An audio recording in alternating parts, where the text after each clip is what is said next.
Hi everyone, I'm going to go through my ICA2, which was a HDRP project based where we had to create a street based on a theme. So the theme I went with was Gotham City. So for about a minute or two I'm going to explore the city and look at the different features, and then afterwards I'm going to explain the procedures I used to create them.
I do love that music a lot.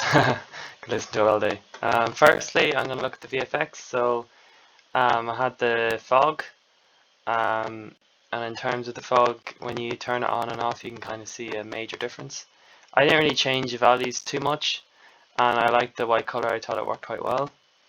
Another thing in the volume used was the lookup texture.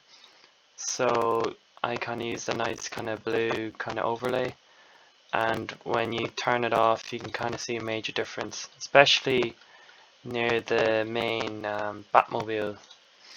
So when you kind of look near that, when you turn that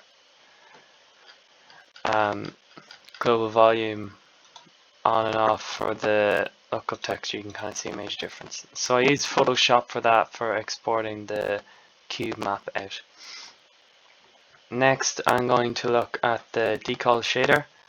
So I use the decal shader for the graffiti. So you can kind of see here. I changed the color a bit, so the green, and I kind of gave a nice overlay on top of it. And the decal shader worked quite nicely for kind of blending nicely onto the wall, and it was used here as well for the Riddler sign. And I thought the graffiti worked quite well actually in this scene in particular, especially in the Joker garage, for kind of bringing the player into the Gotham City. Next I'm going to look at the shader I created, so that was the interior map. So I kind of spent a few seconds looking at this. So when you were looking through, you could kind of see the kind of depth in this particular window, but in the window beside you can't see it. So that's the idea of the interior mapping. So I'm going to look at the shader here. I'm not going to explain too much. The main thing was just to put it into tangent space, and just here you calculate the virtual room bounding box, find the real window corner, get wall corner, and the idea is there's three main values passed in the tiling, the cube map for the interior, and the reflection cube map. So you can kind of see there's a reflection cube map. There's a video tutorial in the GitHub, and that explains it quite well, how the logic behind this. Next I'm going to look at the camera setup.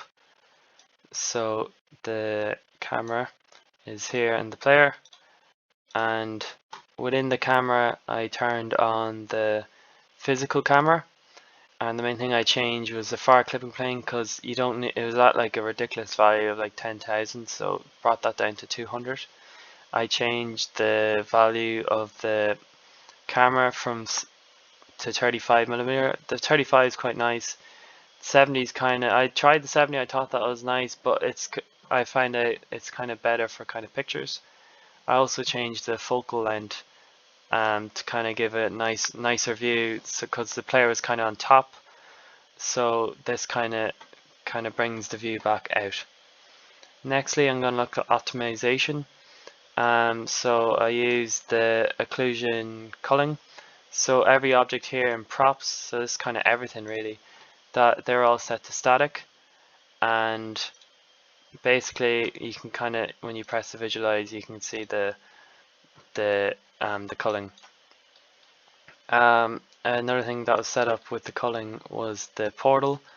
So you can see this with the Joker room, and basically on the portal there's this script setup, which is the guard script, and what happens is when you are in the box zone, I check if I'm in range, and when I'm out of it, I'm not in range, and I basically update, and I press the render, the door render, turn that off or on, and the mesh collider so I can go through, turn that on and off, and the portal, turn that on and off. And you have to also be within range and press the E key. So the idea of the portal is that if my camera is facing this way, I shouldn't be culling in theory, but if it's behind the door, I shouldn't be culling it because there's a door in front of me.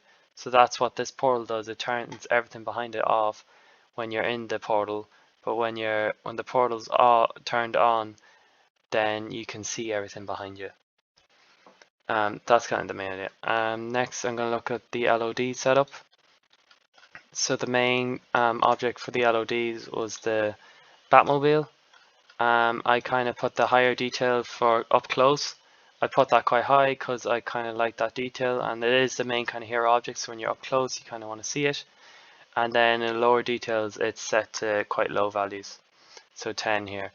And in the Batmobile, when you look into the Batmobile, the light map scale is set to quite low for the lower ones, but it's set quite high for the higher ones.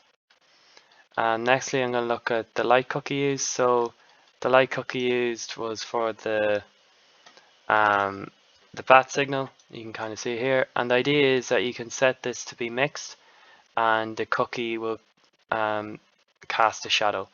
So that's kind of the main idea of that. Next thing, I'm going to look at the light probes. So the light probes used was for the bat. They're set to real time, and also the refraction probe was set to real time. And with the light probes, you can kind of see that the light probes were, a lot of them were put around the bat, so you could kind of, it kind of gives like a nice finish to it when it's baked. And then here the area map, the area light was set up nicely. The area lights, there's kind of a few around, but the temperature has kind of changed, so this one's kind of a bit of a colder color. But over here, these ones are kind of set to a warmer color. In terms of setting up the bake, higher objects are kind of higher up, where the light map's set to lower values, like 1 here. But if you're closer, kind of they're set to 2, and kind of values up high, like really high, are set to lower values, because again, you're not going to be seeing them.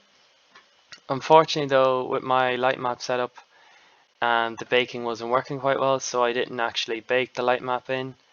But I did have all the values set up. So for example, the light map resolution was set to a nice value of 30 here, and the padding was set to 4. But again, unfortunately it wasn't working for me, so I didn't go through it in the end for this video. But however, you can, if you want, change it there if you want and see it. So again, if I can show you a video, a little screenshot here, and this is the problem I was coming across. So here's a snapshot of the UVs overlapping, because the snap tool wasn't working correctly. And you can see here now in the baked light map that there are different spots appearing, and it just didn't look nice at all. So I left the baked light map out, but you can bake it yourself if you want.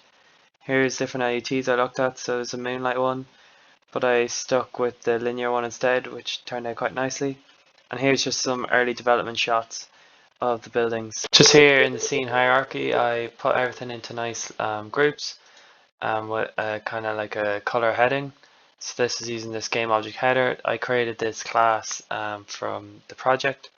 Just a nice way of kind of color coding the different parts. Lastly, you can have a look at my GitHub, and there's just a nice readme there you can have a read with the tutorials and the assets laid out. Overall, I'm quite happy with how Gotham City turned out. I was a bit annoyed with the bake map, but overall, I think the project turned out quite well. Thanks very much for listening.